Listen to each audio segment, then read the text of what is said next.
வணக்கம். சற்று முன் கிடைக்கப்பெற்ற மிக முக்கியமான செய்தி ஒன்று வெளியாகியுள்ளது. அதிமுகவின் கட்சி கலைக்கப்படுகிறதா? ஒட்டுமொத்தமாக 47 எம்எல்ஏக்களில் 4 எம்எல்ஏக்கள் ராஜினாமா செய்து தாவேகாவில் இணைந்துவிட்டார்கள். எடப்பாடி பழனிசாமிக்கு நிர்வாகம் செய்ய தெரியவில்லை, பொதுச் செயலாளராக இருப்பதற்கு தகுதியே இல்லை என்று ராஜினாமா செய்த அதிமுகவின் எம்எல்ஏக்கள் தெரிவித்திருப்பது ஒட்டுமொத்த அரசியல் சூழலிலும் பரபரப்பை ஏற்படுத்தியுள்ளது. தமிழ்நாட்டில் பேரியக்கமாக தமிழ்நாட்டில் அரசியல் முதன்மை கட்சியாக விளங்கிய அதிமுக, சுமார் 1.5 கோடி தொண்டர்கள் கொண்ட அதிமுக, ஜெயலலிதா அவர்கள், எடப்பாடி பழனிசாமி அவர்கள் ஒட்டுமொத்தமாக தற்பொழுது நாசமாக்கிவிட்டார். ஜெயலலிதா அவர்கள் மறைவிற்கு பிறகு சசிகலா அவர்கள் எடப்பாடியின் கையில் கொடுத்தது மிகப்பெரிய ஒரு தவறு. ஆளுமை கட்சியாக இருந்த அதிமுகவை தற்பொழுது இடம் தெரியாத வரைக்கும் மாற்றிவிட்டார் எடப்பாடி என்ற குற்றச்சாட்டுகளையும் முன்வைத்துள்ளார்கள். சில முக்கியமான கேள்விகளையும் அதிமுகவில் இருந்து விலகிய 4 எம்எல்ஏக்கள் கூறியது என்ன தெரியுமா? கடந்த 5 ஆண்டுகளில் எடப்பாடி எதிர்க்கட்சியாக இருந்தபொழுது அதிமுகவின் உட்கட்சி விவகாரங்களில் பல தவறான முடிவுகளை எடுத்தார். ஓபிஎஸ்ஐ கட்சியிலிருந்து நீக்கியது, செங்கோட்டையனை கட்சியிலிருந்து நீக்கியது, வைத்திலிங்கம், மனோஜ் பாண்டியன், இன்னும் பல அதிமுகவின் மூத்த நிர்வாகிகளை கட்சியிலிருந்து நீக்கியது. எடப்பாடி பழனிசாமியின் குடும்ப உறுப்பினர்களுக்கு அதிமுகவின் முக்கிய பதவிகளை கொடுத்தது. அதிமுகவின் தொண்டர்கள் பூத் கமிட்டிகளை சரியாக நிர்வாகம் செய்ய தவறியது. ஒவ்வொரு தொண்டர்களும் அதிமுகவின் கொள்கைகளையும் அதிமுகவின் ஆட்சியின் பொழுது கொண்டு வந்த நலத்திட்டங்களையும் மக்களிடம் கொண்டு செல்லாமல் சுயநலமாக எடப்பாடி செயல்பட்டது. எப்படியும் வெற்றியடைந்து விடுவோம் என்ற மனக்கணக்கில், மனதில் ஓடுகின்ற கனவில் முதல்வராக எடப்பாடி பொறுப்பேற்றுள்ளாரை தவிர நிஜ வாழ்க்கையில் எதிர்க்கட்சியாக கூட வர முடியவில்லை.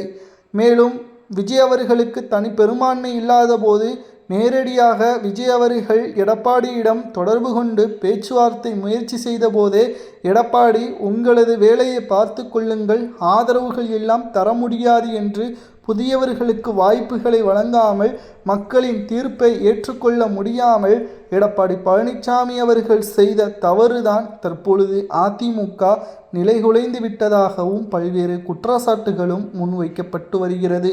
அது மட்டுமல்ல, அனைத்திந்திய அண்ணா திராவிட முன்னேற்றக் கழகத்தின் மிக முக்கியமான மூத்த நிர்வாகியாகவும் முன்னாள் நாடாளுமன்ற உறுப்பினராகவும் இருந்த செம்மலையாக இருக்கட்டும், பொன்னையன் போன்றவர்களும் அதிமுகவில் இருந்து விலகி வருகிறார்கள்.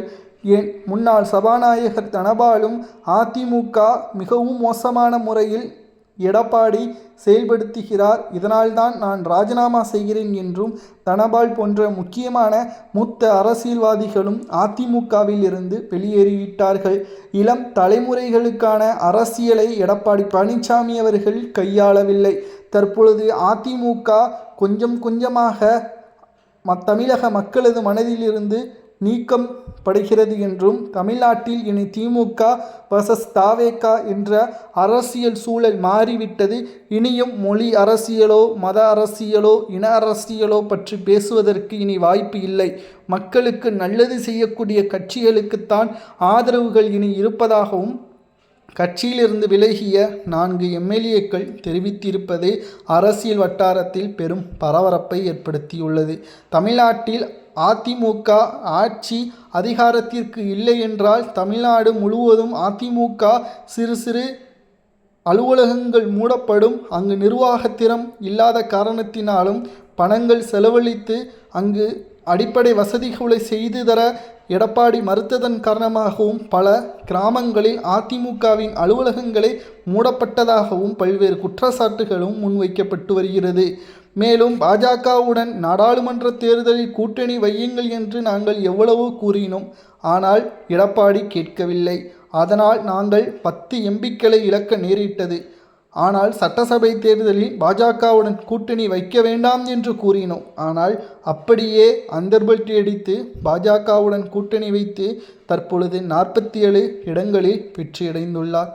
மேலும் அதிமுகவின் ஒட்டுமொத்தமான முடிவுகளை எடப்பாடி தவறான எண்ணத்தில் அவரது செயல்பாட்டினால் அதிமுகவின் பல தோல்விகளுக்கு எடப்பாடி மட்டுமே பொறுப்பு.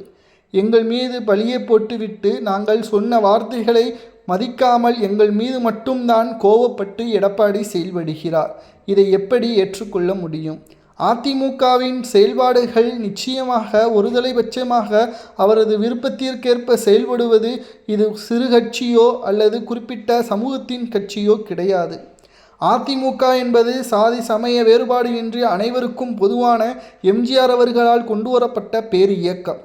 அதை சிறப்பான முறையில் வழிநடத்துவார் என்ற பொறுப்பில்தான் அவருக்கு பொதுச்செயலாளர் பட்டத்தை நாங்கள் வழங்கினோம். ஆனால் 24 எம்எல்ஏக்கள் சட்டப்பேரவையின் பொழுது விஜய் அவர்களுக்கு நாங்கள் ஆதரவுகளை கொடுத்தது மக்களின் தீர்ப்பை ஏற்றுக்கொண்டுதான். அமைச்சரவையில் இடம் கிடைக்கும் என்பதற்காக கிடையாது. ஆனால் அதை நாங்கள் எடப்பாடியிடம் தெரிவித்த போதும் கூட எங்களது பதவியை பறிக்க முயற்சிகளை மேற்கொண்டார். சபாநாயகரிடமும் நீதிமன்றத்திடமும் தேர்தல் ஆணையத்திடமும் முறையிடுவதற்கு முயற்சிகளை செய்தார். இதனால் எங்களது தொகுதி மக்களை எங்களை ஏளனமாக பார்க்க நேரிட்டது. இதனால்தான் தானாகவே முன்வந்து எம்எல்ஏ பதவியை ராஜினாமா செய்ய போவதாகவே நாங்கள் அறிவிக்காமலே சபாநாயகரிடம் கடிதங்களை கொடுத்து அதிர்ச்சி அளிக்கக்கூடிய ஒரு செய்தியாகவும் இப்பொழுது அமைந்துவிட்டது. ஆனால் அதிமுக இனி வரக்கூடிய எதிர்காலத்தில் தமிழ்நாட்டில் நிச்சயமாக இருக்காது என்பதற்கேற்ப அவர்களது செயல்பாடுகளும் பேச்சுக்களும் சமூக வலைதளங்களில் வைரலாக பரவி வருகிறது. அதிமுக என்ற ஒரு கட்சி தமிழ்நாட்டில் இனி இருக்க வேண்டும் என்றால் தொண்டர்களது பேச்சையும் நிர்வாகிகளது பேச்சையும் எடப்பாடி கேட்காமல் செயல்பட்டதுதான். தற்பொழுது அந்த பதவியிற்கே அவர் தகுதியில்லாதவர். அவரை அந்த பதவியிலிருந்து நீக்கினால் மட்டும்தான் இனி எதிர்வரக்கூடிய அரசியல் காலகட்டத்தில் நிச்சயம் அதிமுக நிலைத்து நிற்கும். இல்லை என்றால் தமிழ்நாட்டில் அதிமுக மிகவும் மோசமான நிலைமைக்கு மாறும். ஏன் அதிமுக தமிழ்நாட்டில் கலைக்கப்படக்கூடிய ஒரு சூழலும் உருவாகும் என்று 4 எம்எல்ஏக்கள் அதிமுகவிலிருந்து வெளியேறி ராஜினாமா கடிதத்தை கொடுத்த பிறகு பேசியிருப்பது அரசியல் வட்டாரத்தில் பெரும் அதிர்வலைகளை ஏற்படுத்தியுள்ளது. அது மட்டுமல்ல, இந்த 4 மற்றும் திருச்சி கிழக்கு இடைத்தேர்தல் ஆக மொத்தம் 5 இடைத்தேர்தல் தொகுதிகள் நடைபெற்றால் அந்த 5 தொகுதிகளின் இடைத்தேர்தலில் மீண்டும் அதிமுகவை போட்டியிட்டால் வெற்றியடைவதற்கு வாய்ப்புகள் இருக்கிறதா என்பதை மக்களாகிய அதிமுகவின் உண்மையான தொண்டர்களாகிய நீங்கள்தான் கமெண்ட் வாயிலாக கூற வேண்டும். விசில் சின்னமே மீண்டும் அந்த 4 தொகுதிகளையும் கைப்பற்றினால் ஏற்கனவே 107, இந்த 4 நிச்சயம் 111 தொகுதிகளாக மாறிவிடும். இது வெற்றி வாய்ப்பையும் தனி பெரும்பான்மையையும் நெருங்கக்கூடிய வகையில் அமைந்துவிடும். 5 ஆண்டுகள் முழுமையாக எந்த ஒரு பிரச்சனையும் இல்லாமல் விஜய் அவர்கள் ஆட்சியை நடத்துவார் என்ற தகவலும் தற்பொழுது கிடைக்கப்பெற்றுள்ளது. இதை பற்றி உங்களது கருத்துக்களை மறக்காமல் கமெண்ட் வாயிலாக கூறுங்கள். நன்றி, வணக்கம்.